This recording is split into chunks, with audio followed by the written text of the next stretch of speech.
Swine flu એવો disorder છે કે જે સૌરાષ્ટ્ર અને કચ્છના માણસોની વચ્ચે સામાન્ય શરદી અને ઉધરસના સ્વરૂપમાં આપણા બોડીમાં એન્ટર થાય છે. પણ લોકો સામાન્ય શરદી અને ઉધરસ સમજી અને એમની ગફલતના કારણે એ વાયરસ બોડીમાં એટલા ઘર કરી જાય છે અને શરીરના ફેફસાને એટલું નુકસાન કરી જાય છે કે પછી થોડા સમય બાદ એ લોકોને વાયરસની અસરના કારણે ફેફસાનું નુકસાનથી પાછો જીવ બચાવવો ખૂબ અઘરો બની જાય છે અને અલ્ટિમેટલી વ્યક્તિની ફેફસાની ડેમેજ થઈ જવાના કારણે, ઓક્સિજનની કમીના કારણે અને શ્વાસ રૂંધાઈ જવાના કારણે દર્દી મિત્રોનું મૃત્યુ થઈ જતું હોય છે.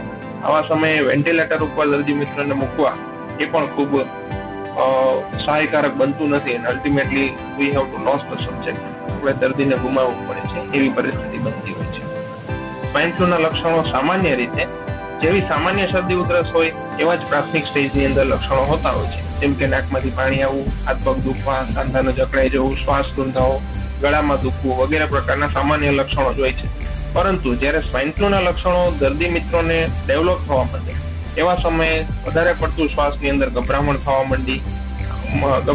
માંડે, હાથ પગ એના પકડાઈ જવા માંડવા, વધારે પડતી દવાઓ લેવા છતાં પણ દર્દીને રિકવરી ન આવવી, સામાન્ય શરદી ઉધરસ જે 5-7 દિવસમાં મટી જતા હોય છે એના બદલે સ્વાઇન ફ્લૂની દવાઓ અથવા તો સામાન્ય શરદી ઉધરસની દવાઓ લેવા છતાં પણ એવા કેસીસમાં રિકવરી નથી આવતી.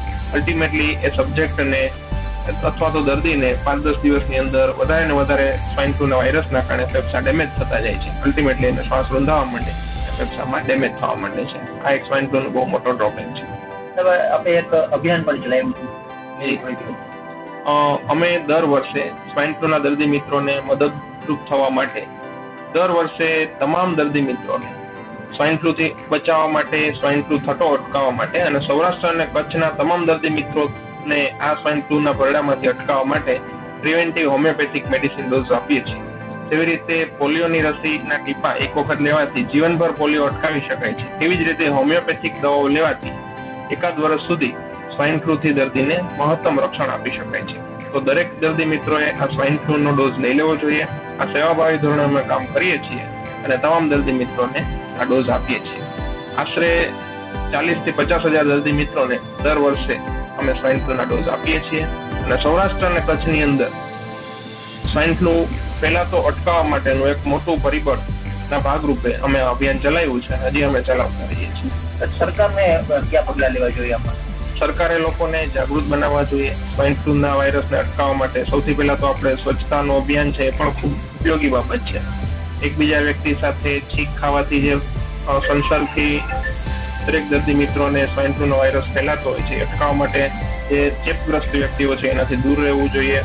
એકબીજા વ્યક્તિઓને ટચ કરવાથી અથવા તો એવા ગંદકીયુક્ત વાતાવરણમાં રહેવાથી કે જેને સસેપ્ટેબલ વાતાવરણ હોય એવા વાતાવરણથી દૂર રહેવાથી આપણે વસ્તુ બચી શકાય છે. અથવા તો જો કોઈ વ્યક્તિને શરદી ઉધરસનો ચેપ ડેવલપ થાય દેખાઈ જાય તો પછી યોગ્ય રીતે એની વહેલી તકે સારવાર લઈ સ્વાઇન ફ્લૂ રૂલ આઉટ કરી અને એનાથી ટ્રીટમેન્ટ આપી અને દર્દીને બચાવી લેવા જોઈએ. આ ઉપરાંત બધા મેડિકલ મેઝર્સ છે એના દ્વારા આપણે દર્દી મિત્રોને સ્વાઇન ફ્લૂથી બચાવી શકાય છે.